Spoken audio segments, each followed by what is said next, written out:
everybody. Welcome to 2 Minutes and Beyond, the podcast where we review the Toy Story movies 2 minutes at a time. I'm Macy Ball, and this is Bianca Garcia. Hello. Hello. We've got a guest with us this week. Would you like to introduce yourself, guest? Hello, everyone. It's Disney Dan here from YouTube. Super excited to look at these 2 minutes of Toy Story. This weird 2 minutes of Toy Story. Yes, we're really excited to have you here. In this episode, we're going to be talking about minutes 63 and 64 of Toy Story. Are we ready? There's some, man, what really is interesting about this is an exploration in home building by Pixar. These 2 minutes. We do a lot of it's like watching HGTV, but as Pixar did it. And it's crazy because it's their first movie too, you know what I mean? So they really went to the inner workings of a house in this one. It's kind of funny. Right. Yeah, and also how not to decorate your home. Yes. Yeah. The 70s tackiness of it. Yeah, of all of it. Yeah, it's also just I love the casualness in which they just play with how electrical how lighting works. Just how they just play very fast and loose with the way homes are built. Like if a house was built in the way that it's presented here, the house would just fall apart. They would just fall apart. It would be a condemned home. Yeah, it'd be a condemned home. Right, exactly. Which it might be, Sid's family does not seem wealthy. So, but they're right next door to a very happy single mother of 2 kids and in a very nice home. So there's always that one house in the neighborhood that's just mud instead of grass. And their backyard's full of trash and milk crates. You know what I mean? So it's all right, it's just, I guess there's just gotta be one. Yeah. They're the token one. Mm-hmm. Right, and then when you see a kid acting out at school, the troubled youth, think about he's living in Sid's house, So cut that kid some slack. All right, you'd be miserable and unhappy too if your mom gave you milk crates for furniture. Indeed. Yes. Well, these 2 minutes start off with Babyface coming out from hiding. Woody tells him, "Please, he's my friend. He's the only one I've got." Babyface uses Morse code to tell the other mutant toys to come out, and they all gather around Woody. Woody says, "Thank you. Okay, I think I know what to do. We're going to have to break a few rules, but if it works, it'll help everybody." It then cuts to Andy's room, where the last few boxes of his stuff are being taken away on a dolly. He looks at Buzz's box, and his cowboy hat sadly sighs and then walks out of the room. Poor Andy. I feel bad for him. He just lost his 2 favorite toys. I know. And I remember moving when I was about his age, and that that feeling of I better make sure I have all my toys and everything, or else everything it's gonna be lost forever in the move. Right, yeah. I've had that happen when I was 10. I had to make sure I had everything, and even then, you don't pick up everything and it just gets lost. Mm-hmm. Wait, he had a birthday party right before he moved? Yes. Well, that was what... That sounds like a nightmare as a parent. That sounds like a nightmare. Yes. Well, when he first finds out about the birthday party and tells the other toys, I think Ham actually says, "What is his mom losing her marbles?" And Woody's like, "Well, she obviously wanted to have the party before the move." And now that I think about it, I'm like, why would you want that? Exactly. Yeah. Ooh, that sounds like a lot of stress. And also but there's time progresses when Buzz shows up, right? There's a montage or 2 of him playing, days pass, right? Yeah. We don't exactly have an amount of time that passes, but we know that time does pass. Yeah, it's at least a few days. Something like that. And her home is fully decorated at the beginning of the movie. And then just days later, it's fully packed up. There's no way there's not already a trash bag on top of that fake tree in the hallway. There's no way that stuff isn't already starting to be staged to move. Right. This is such an unrealistic plot. I mean, to be fair, some people do move like that. They procrastinate till the last minute. Right.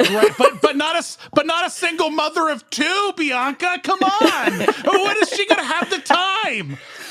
Excuse me, but I've moved an entire house, a 2-story house, in 10 days from state to state. And that's because my brother had a 5-pound limit where he couldn't lift anything, so I had to do all the heavy lifting. Oh no. And she also, like, I feel like we've talked about this before, but she also, like, lets him put out, like, all of his new Buzz Lightyear comforter on his bed and all his new posters and everything, like, That's right true. before they're about to move. Oh my Yeah, gosh. yeah. I don't. This seems there's a lot of plot holes just in terms of like Andy's got a bad mom. I think a little bit, just a scatterbrained mom. She's just not the best. But God bless her. She's doing the best she can. She's a single mother of 2. All right. We've theorized that she's a drug dealer because Yes. Jesus. because Oh, of the whole God. thing at the gas station. When they go to the gas station, they just like go inside to pay, and then they come out and they don't actually like pump any gas. They just leave. Well, right. Well, you're seeing this all from the perspective of the toys, and they're an unreliable narrator. All right, Right. They're toys, so you don't really know what's going on. I guess. Did they even move? We don't even know. We really don't know. Oh man. The whole truck chase scene was just a lie. All right, we have to talk though about all of the mutant toys. I'm sure you have. But the what's amazing to me about these toys are that Ducky has the voice of Donald Duck, but Yes. he is a non-IP based Duck Pez dispenser strapped onto a bodybuilder with a spring on his butt. So like nothing about that says like where did we get Donald's voice in all of this? Like where did that even remotely come from? It's one of my first bigger questions. My guess would be they just went, oh well, his name is Ducky and he's got a duck head, so There you I go. guess he would sound like Donald Duck. I don't know. Disney's overshadowing everything. They're like, that duck's gonna have Donald's voice. Well, yeah, I really do wonder if like at a certain point of the process, they're like, oh, we got to give Ducky Donald's voice because this is a Disney project or some last minute thing, or maybe it was always from the beginning and they just no one objected because Disney owned it. I don't know. It's just hilarious to me. It's just so. And then of course, Babyface. Des, have we checked the Morse code? What does Babyface say? I looked it up, and he's saying "RR come out," which apparently RR can either stand for like Roger or received. So he's just telling the other toys to come out. Okay, and so the other toys don't speak English, or they only speak in Morse code, or like they don't have ears, because some of them do have ears if you look at them, like Roller Bob sporting a pair of ears. Roller Bob can hear and make his own decisions. Roller Bob's a roller skate guy strapped to but like they have ears, so like why there's just so many things unanswered about these toys, because we see we've seen Andy's bedroom, so we've seen the toy, the toy hierarchy. We've seen how toys hold council meetings. We've seen how toys communicate, and so now we're seeing like a different side of like toy council where no one speaks. It's all very like tribal and bizarre, and like there's just like it's all very like zoo enclosure. Like they're not even. It's this bizarre social commentary on the differences between peoples. Right. Yeah, and it's like, what did Sid do to them that they can't talk like they normal took a vow of toys? silence or something.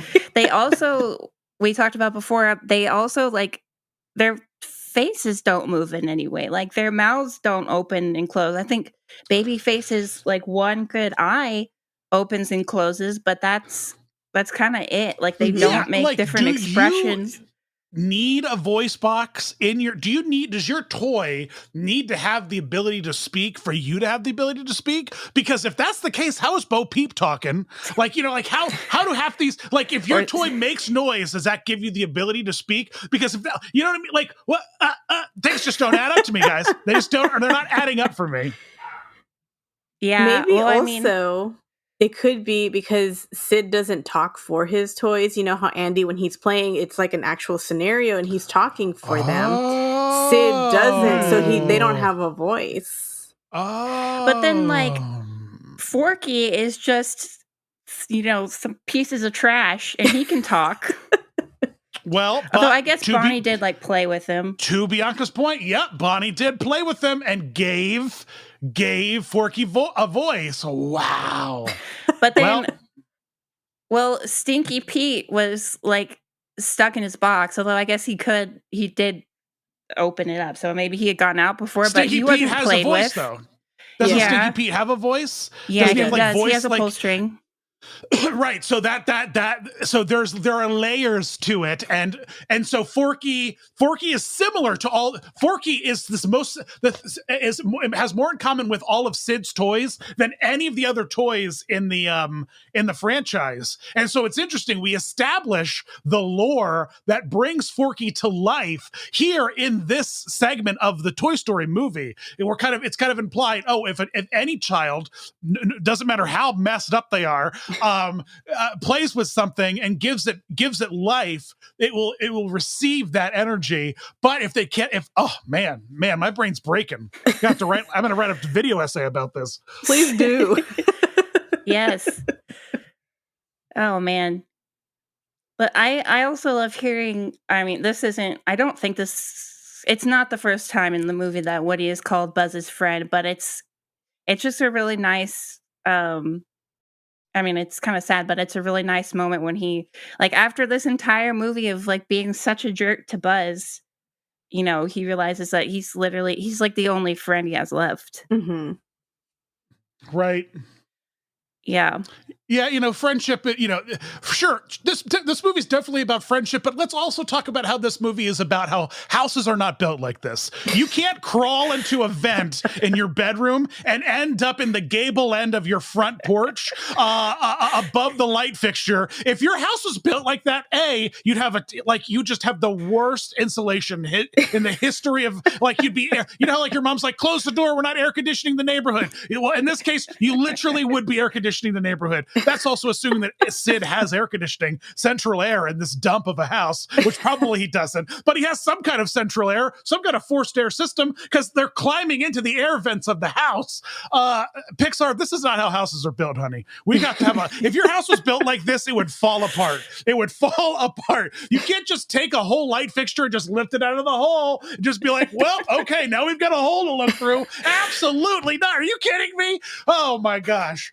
And I can't even take a screw with my fingers and twist it, and you're telling me that these little hunks, if I were to try to loosen a screw with a Barbie hand, it'd snap right off. There's no way that these flimsy plastic things are allowing them to do any kind of the maintenance and serious construction work needed to make this house this horror house of toys. Oh my God. I cannot sleep if I think too much about this house. Well, as far as the shape and overall design of the house goes, it was apparently based on Pete Docter's attic, because his attic was being renovated, and the way it was, the roof was cut and shaped was really weird. And so they decided to base Sid's house on that. Okay, so interesting. So Pete Docter's house was getting work done. So he took a bunch of pictures of it and brought it in, and they used all that for texturing and to design the 3D space. That's wild. Okay, that answers a lot of questions though, because Pete Docter just sees some wires and a few cut 2x4s. He's like, I've got it figured out. It's yeah, Pete, just worry about the inner working emotional narrative of children. All right, stop worrying about how houses are built, because you're not getting anything put together, man. Oh man. I also love how Woody just instantly moves in and he's just all right, we need to now start laying up. He's just pulls dominoes. Woody's just just going around Sid's room, just gathering all the resources. It's could you having that one friend that comes over and opens all your drawers? You know what I mean? Just it's they're looking for silverware. They don't ask you where the silverware is. They just open all the drawers to find the silverware. It's whoa! Don't open all my drawers. Don't take my dominoes to make a floor plan of how we're gonna ask first, Woody. Jeez. Also, Babyface kind of seems like he's sort of the leader of Sid's Mutant Toys, so Woody's just walking in and taking over. Babyface is indestructible. He's made of one of those solid baby heads. You've seen those things. You can run over one of those with a truck and it still pop back open to and he's made of metal. He's literally like the Iron Man of Sid's toys. He's indestructible. Man. But I like so of course he has dominance. Of course he has dominance. Yeah. That's what I was implying. He's indestructible, so he has dominance. You just blow the wrong way at that fishing line with legs. That thing's gonna fall apart. But not Babyface. All right, that thing is a unit. And the fact that we haven't seen the fact that Babyface wasn't the one that crawled out of the garbage to save the toys in Toy Story 3 or something is a shame. It's all a sham. Where is bring Babyface back? I know. I want them to bring all the mutant toys back somehow. Really I don't know how.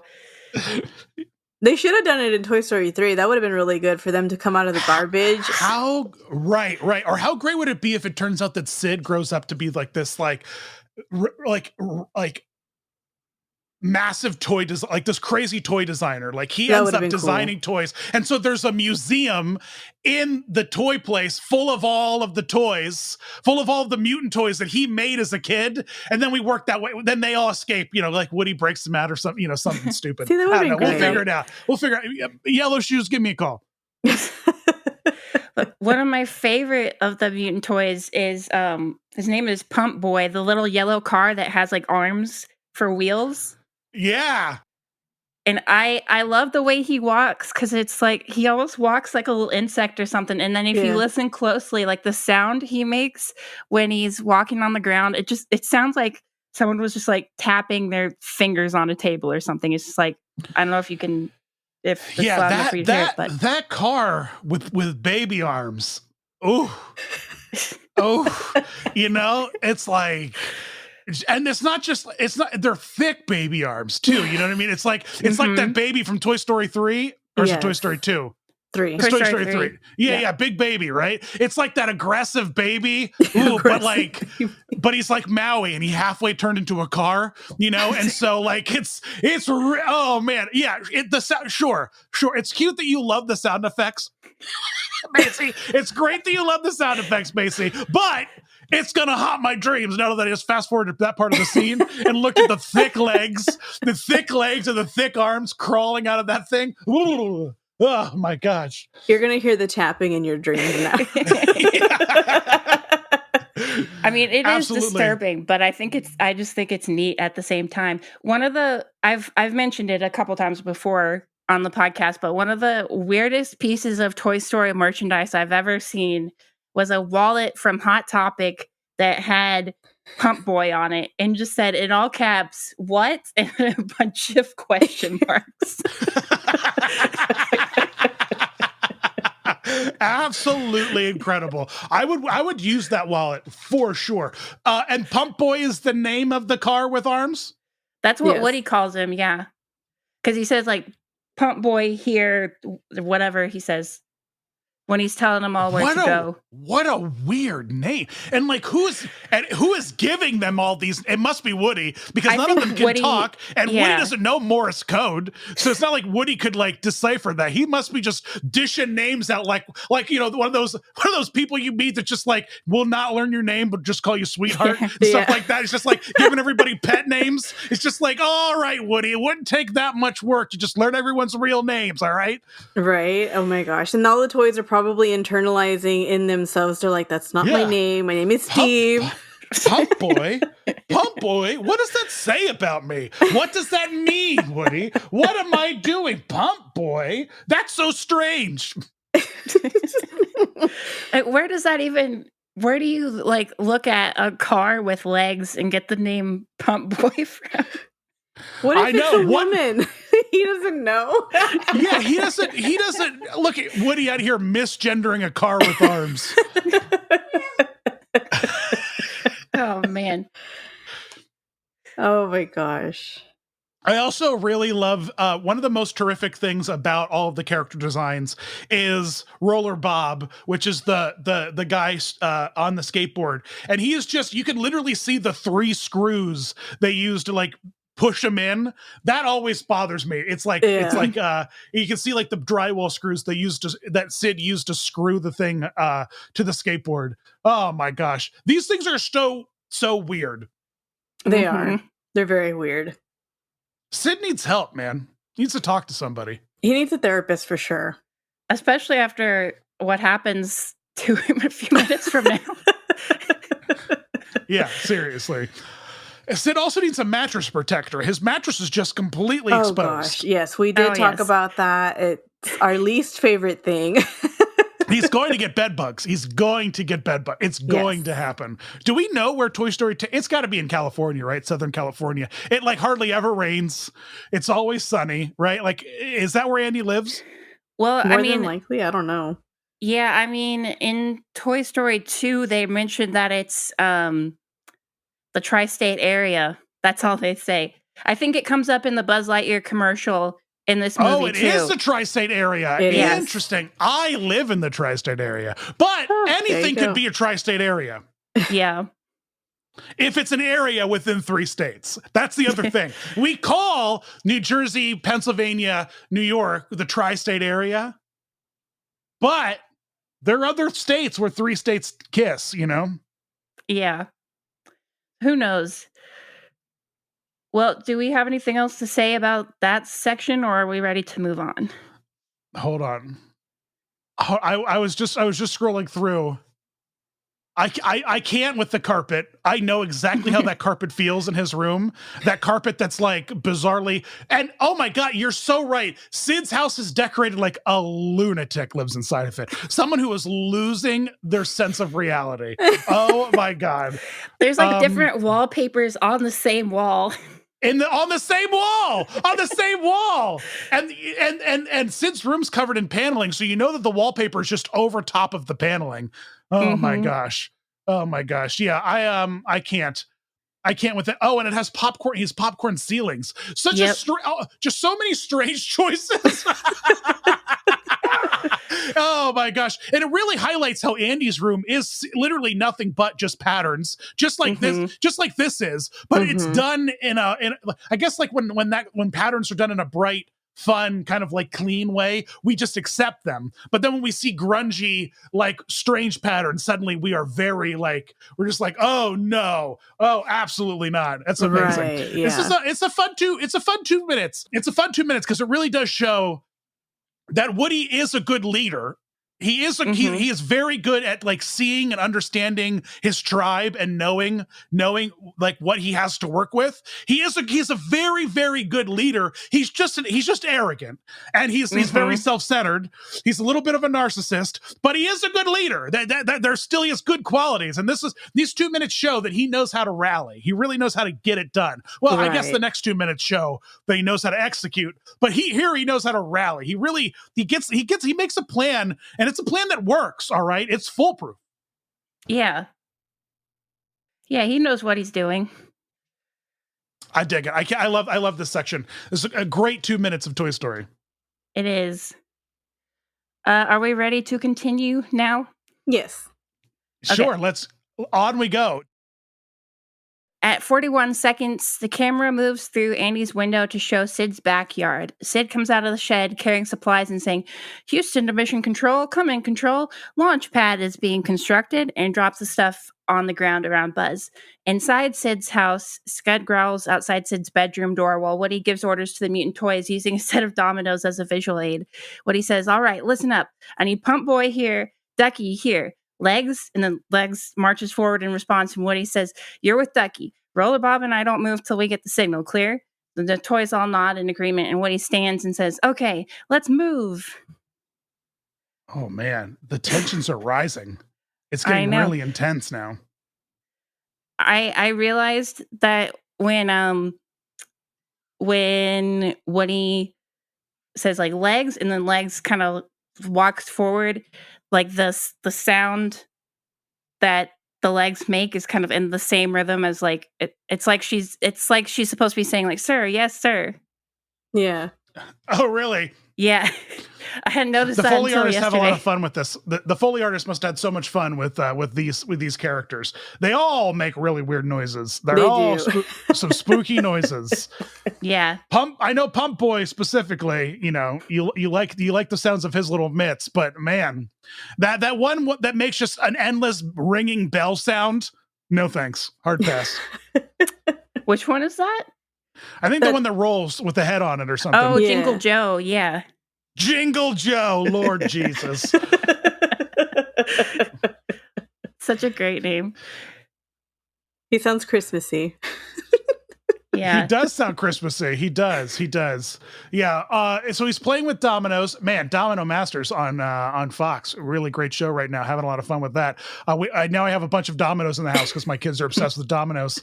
And they're like, what are dominoes for other than this, Dad? I'm like, I'm not really sure, if you want to be honest. But it's not just dominoes. He's also like, are they mahjong tiles or something? Oh, yeah. Oh, maybe.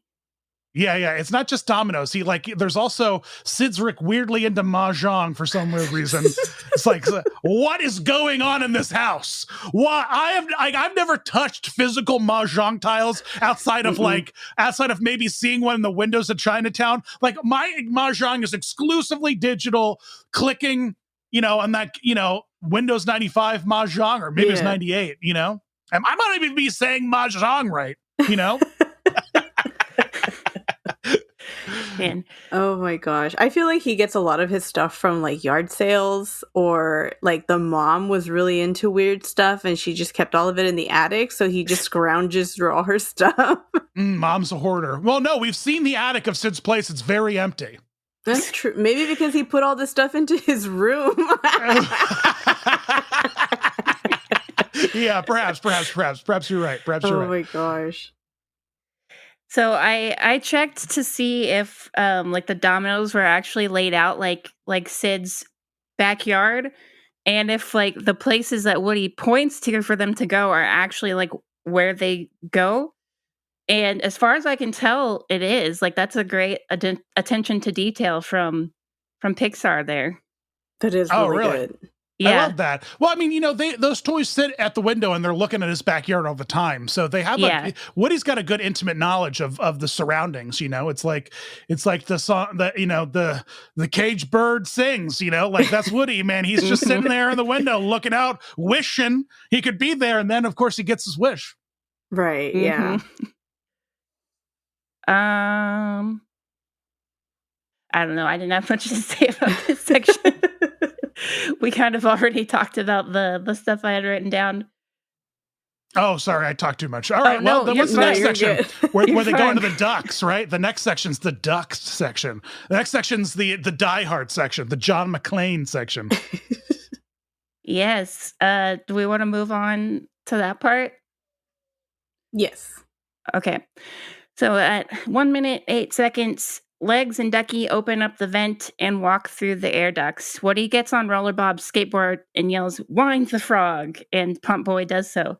Legs and Ducky enter part of the ceiling where a light fixture is, and Babyface, Rockmobile, and Hand in the Box prepare to open the bedroom door. Rockmobile, which is like the bug that's on top of the Rocky figure,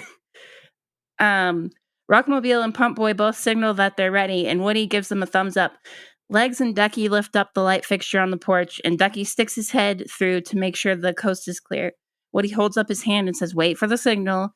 And Ducky hooks himself onto Legs' fishing line, jumps through the hole, and starts to swing back and forth. And that's the end of the 2 minutes. Boy, the tension is so high here. The tension, it really builds. Like this is Ocean's 11, like complicated layers of doings, like we can't go until this thing goes, so this thing goes. No, it's just a kid. There's no like ultimate reveal at the end, like, oh, we tricked you. Like we're watching everything that happens. But man, tensions are high. I'm here for it, man. I'm like, ooh, are they gonna do it? But I'll tell you what, a toy dangling from a string does not have enough force to press a doorbell. Does not. No. Yeah, that thing is way too light. That thing weighs maybe 1/3 of an ounce of plastic. Although, I don't know, man. It's got those baby arms on it. Where is Sid finding the surplus of baby arms? Lord Jesus, there are baby arms on everything. Old Sid baby arms. Man. He's probably just ripping them off of Hannah's baby dolls. I guess. Or maybe he's just going to that section of like Michael's where they just have baby arms. And he's just getting a lot. Ugh. Thrift stores, I know. Have you actually seen like at thrift stores and antique stores, they just have bags of like baby parts? Yeah, that's what I'm talking about. Baby part so bags. weird. Yes, and he just goes and Ugh. buys all the baby part bags. Yeah, and no one's like, "Hey, kid, what are you doing?" No one's just like, I don't know, kid. I don't think you need these." Like, and you come in here every Thursday and leave with a bag of baby parts. That's something weird's going on. A little concern in there. He's got a lot of questionable things in his room. Like he's got a hot glue gun. I had a hot glue gun in my room. That's not questionable. You got arts and for crafts. like a 10-year-old. That seems dangerous. You got to get him a low heat, and you just say, "Don't touch the tip." That's all. That's all the safety he needs. And Sid is doing some real. He's got firearms, like he's got like explosives, and you're worried about a hot glue gun. He's strapping Buzz to fireworks, and you're like, "Oh, I don't know. He might be able to glue two things together at a mild temperature."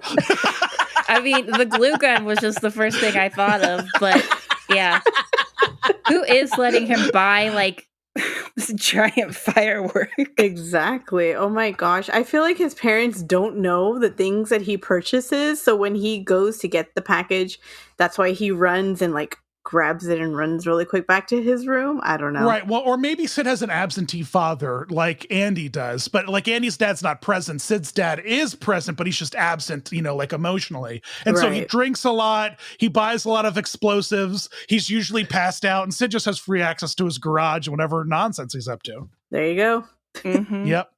Very concerning father. Yeah. Oh my gosh. But man, I love the way the house looks. This house looks like a house. That's the other thing about, like, sure, it's in the tri-state area, but this looks like a house from Southern California. Like there are no houses in the Northeast that have like adobe roofs, like, like clay roofs with like a pueblo with mud, with open tubes into their attic, like where like you can like that. No, that's not. Our house, all of our attics would be full of squirrels if we had that. All right, just be squirrels and bats. You just can't put tubes into your attic. All right, it's bizarre. You can't put clay tubes into your attic. So yeah. But hey, looks like a beautiful neighborhood. Minus Sid's house. Well, but the thing is, the front of Sid's house does not match the back of Sid's house. Like the front of Sid's house looks very nice. It's like this does not look like the front door of the lunatics that live inside. Their house is a mullet. It is a mullet. They have a mullet house. Oh my god, that's great. I feel bad for anyone in that neighborhood too, having to deal with Sid constantly blowing things up in the backyard. Yes. And cackling. I feel like they may have called the police several times and they're just so used to it. Probably. Oh yeah, the police get called on this house several times. They know this. They know this house. They know this house. They're just like, oh god, not this house again. Right. But when they go through the vents, it just makes me wonder, why didn't they escape through the vent sooner? Like Woody and Buzz could have just undid the screw, gotten out of there, and just like gone up through. Yeah, and also very clean vents for such a filthy, strange house. All right, vents are not that clean. All right, I guess for storytelling they got to be, but man, they are going through a lot of mites and dead skin cells and hair and pet dander. Like they've got a pet in there. There's all kinds of weird stuff going to be in those vents, man. All kinds of weird stuff.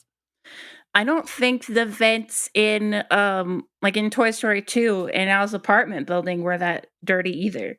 Right. Yeah, no, they're pretty clean. None of them. Yeah, and that's so unrealistic. That's so ungrounded. In this movie about toys coming to life. Yeah. The accuracy of it is not there. Yeah, Pixar has to draw a line somewhere where they need to be consistent. Yes. Yeah. You can't give me photorealistic of things that aren't realistic. So in the audio commentary, they talked about how, Joss Whedon was one of the writers for this movie, and he wrote the line, "Wind the frog," and everybody just liked it so much that they created this whole frog character just based on that one line. Which, I mean, That's say what you will about Joss Whedon, and there's a lot of things to say about him, but he could come up with some funny stuff. but Wine the Frog. Yeah. It's so good. I love that line. It makes me laugh every time. This is a great 2 minutes and I love that they that's ultimately how these movies get made though. It's storyboarding, it's building on things. It's just they're storyboarding so relentlessly that characters just get born out of nothing. So it's so great. It's so cool to see. It's so great to know that like that character just got born out of just a throwaway line that a writer threw into the room. And it's just like, well, that line goes in and now we need a character for that. Yep. I love that. That's so cool. It is. Also, in the audio commentary, they talked about how in the original script, one of the characters was going to like go out through the vent. There's going to be like this noise, and then a Barbie doll comes screeching through, dressed like in a pink Corvette, dressed like Linda Hamilton from Terminator 2. And she was gonna yes, and she was supposed to like grab Woody and then say like, "Come with me if you want to live." And then like she would driving past the dog like out to the backyard, and the dog would chase them. And then Woody would say, "Oh boy," Woody was supposed to say something like, "I wish I was anatomically correct." Oh my God, are you serious? Oh my yes. God.